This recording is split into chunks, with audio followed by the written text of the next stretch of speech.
কুর্দি নামক গোত্রে জনৈক বিখ্যাত ডাকাত তাহার নিজস্ব কেচ্ছা এইভাবে বর্ণনা করিতেছে যে, আমি কোনো এক সময় সদল বলে ডাকাতি করিতে গিয়া কোনো এক স্থানে বিশ্রাম করিতেছিলাম। সেখানে আমরা 3টি খেজুর গাছ দেখিতে পাই। সেই গাছগুলির মধ্যে 2টি ফল ভর্তি ও অপরটি শুকনো গাছ ছিল। আমি দেখিলাম একটি পাখি ফলবান গাছ হইতে তাজা খেজুর ঠোঁটে করিয়া নিয়া শুকনো গাছটিতে বসিতেছিল। এইভাবে পাখিটি প্রায় 10 বার আসা যাওয়া করিতে দেখিয়া আমি বিস্মিত হইয়া তামাশা দেখিবার জন্য শুকনো গাছটিতে আরোহণ করিলাম। চূড়ায় গিয়া দেখিতে পাই যে একটি অন্ধ সাপ সেখানে মুখ খুলিয়া হা করিয়া পড়িয়া আছে। আমি বুঝিতে পারিলাম যে পাখিটি উহার মুখে খেজুর ফেলিতেছে। ইহাতে অবাক হইয়া আমার চোখে কান্না আসিয়া গেল এবং ভাবিলাম, হে পরওয়ারদেগার, যে সাপকে মারার জন্য তোমার প্রিয় নবী সাল্লাল্লাহু আলাইহি সাল্লাম আদেশ দিয়াছেন, সেই সাপ যখন অন্ধ হইয়া গেল তখন তাহার রিজিক পৌঁছাইবার জন্য তুমি পাখি নিযুক্ত করিয়াছ। আর আমি তোমার বান্দা, তোমার তাওহীদকে স্বীকার করা সত্ত্বেও আমাকে তুমি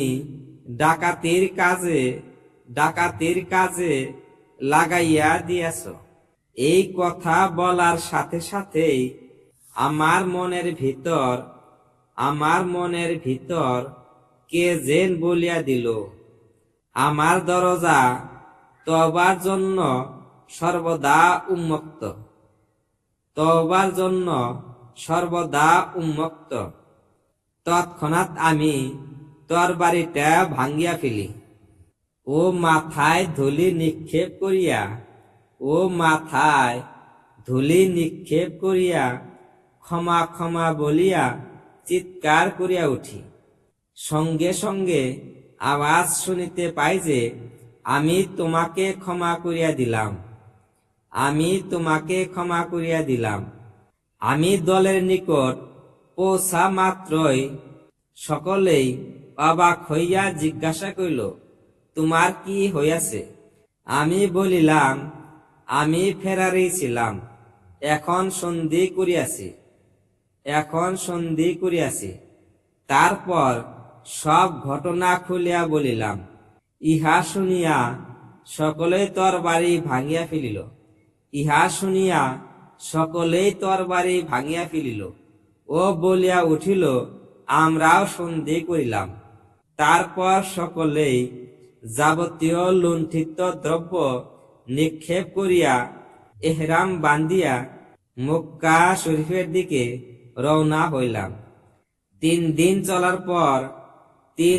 চলার পর আমরা গ্রামে গিয়া পৌঁছিলাম ও সেখানে জনৈক বৃদ্ধা আমার নিকট জিজ্ঞাসা করিল, তোমাদের মধ্যে কি অমুক নামের কোন কুর্দি আছে? সঙ্গীরা বলিল, হ্যাঁ আছে।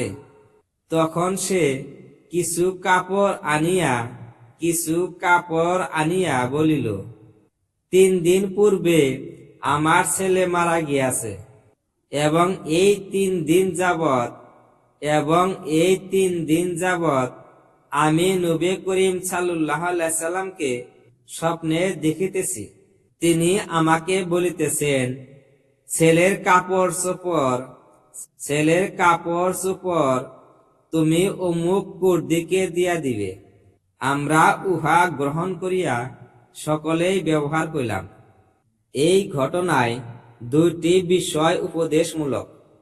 অন্ধ সাপের রিজিকের ব্যবস্থা ও হুজুর সাল্লাল্লাহু আলাইহি সাল্লাম কর্তৃক কুর্দির নামে কাপড় বকশিশ। প্রকৃত তওবার দরুন হুজুর সাল্লাল্লাহু আলাইহি সাল্লামের বকশিশ পাইয়া ধন্য হইল। আবার একজনের মৃত্যু অন্যজনের ঐশ্বর্যের কারণ হইল।